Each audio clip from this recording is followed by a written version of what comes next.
শিশু সাজিদকে উদ্ধার করা হয়েছে এই মুহূর্তে। অবশেষে সাজিদকে জীবিত উদ্ধার করা হলো।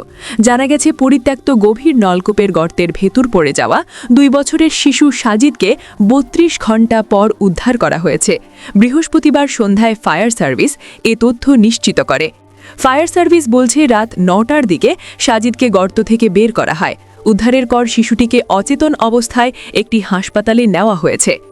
গত বুধবার রাজশাহীর তানোরে শিশু সাজিদ তার মায়ের সঙ্গে ঘুরতে গিয়ে পরিত্যক্ত গভীর নলকূপের মধ্যে পড়ে যায়। এরপর থেকেই ফায়ার সার্ভিস সহ স্থানীয়রা শিশুটিকে উদ্ধারে আপ্রাণ চেষ্টা শুরু করে। এর আগে বুধবার দুপুর 1:15টার দিকে উপজেলার পাঁচন্দর ইউনিয়নের কোয়েলহাট পূর্বপাড়া গ্রামে এই ঘটনা ঘটে।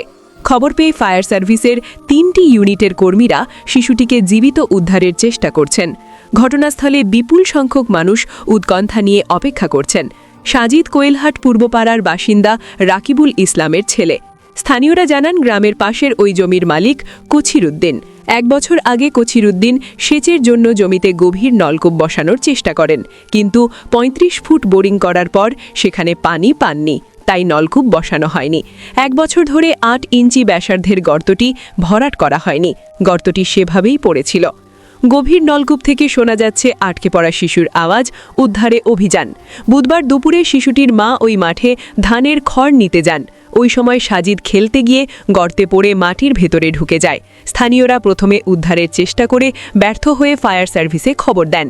পরে ফায়ার সার্ভিসের তানোর, চাঁপাইনবাবগঞ্জ ও রাজশাহী সদর স্টেশনের 3টি ইউনিটের কর্মীরা গিয়ে শিশুটিকে জীবিত উদ্ধারের চেষ্টা শুরু করেন। শিশুটিকে জীবিত রাখতে পাইপের মাধ্যমে গর্তে অক্সিজেন দেওয়া হচ্ছে। গর্তের পাশে এক্সকাভেটর দিয়ে মাটি খনন করে সাজিদকে উদ্ধার করা হয়। দর্শক, আল্লাহ চাইলে মানুষকে যে কোনোভাবে বাঁচিয়ে রাখতে পারেন, তারই প্রমাণ সাজিদ। সুস্থ হয়ে মায়ের কোলে ফিরে আসুক সাজিদ, এই দোয়া রইল। আমিন। দর্শক, সাজিদের জন্য আপনিও কমেন্টে আমিন লিখে যান। ভিডিওটি ভালো লাগলে লাইক ও শেয়ার দিয়ে আমাদের চ্যানেলটি সাবস্ক্রাইব করে আমাদের সাথেই থাকুন।